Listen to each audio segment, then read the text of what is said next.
Assalamu alaikum. I am Harbilis Bilal Hassan Gohar. You can watch my video at YouTube. Assalamu alaikum. Aleykümselam. Nasılsın? Teşekkür ederim. Sen nasıl iyisin? İyiyim, ben de iyiyim. Turkish az. Bizde de İngilizce az. This person don't speak English and I can't speak Turkish. Aynen. Recep Tayyip Erdoğan. Recep Tayyip Erdoğan is the best person. Çok güzel. We love Tayyip. Biz seviyor. Biz çok seviyor Tayyip Erdoğan. Tayyip Erdoğan शेर को क्या कहते हैं? हाँ? शेर को aslan. Aslan gibi adam. Pakistan'da Erdoğan için nasıl görüyoruz? Pakistanlılar çok seviyor Erdoğan'ı. Pakistanlar seviyor ya. Pakistanlılar çok seviyor Erdoğan.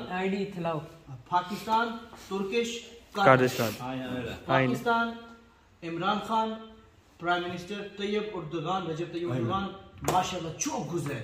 Asla. We like Turkish people. I am from Pakistan here, and I live in Istanbul, Gazi Osman Pasha, Karadeniz Mahallesi. Doktor bu adam, doktor. I am Hakim, doktor. Doktor. Sen YouTuber. No YouTuber. Diyemiyoruz. Mesleğimizi diyemiyoruz. Okay. Recep Tayyip Erdoğan. Burası Recep Tayyip Erdoğan Parti. Ofis. AK Parti ofis Karadeniz Mahallesi. Bizlerde başkan. Maşallah. Please look.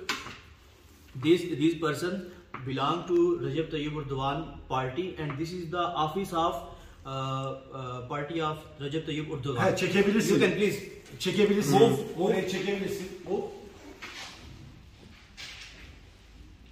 Oraya çekebilirsin. Ekip alçı.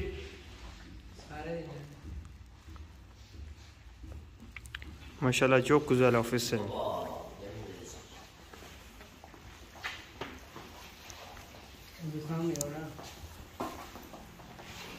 Bu Recep Tayyip Erdoğan.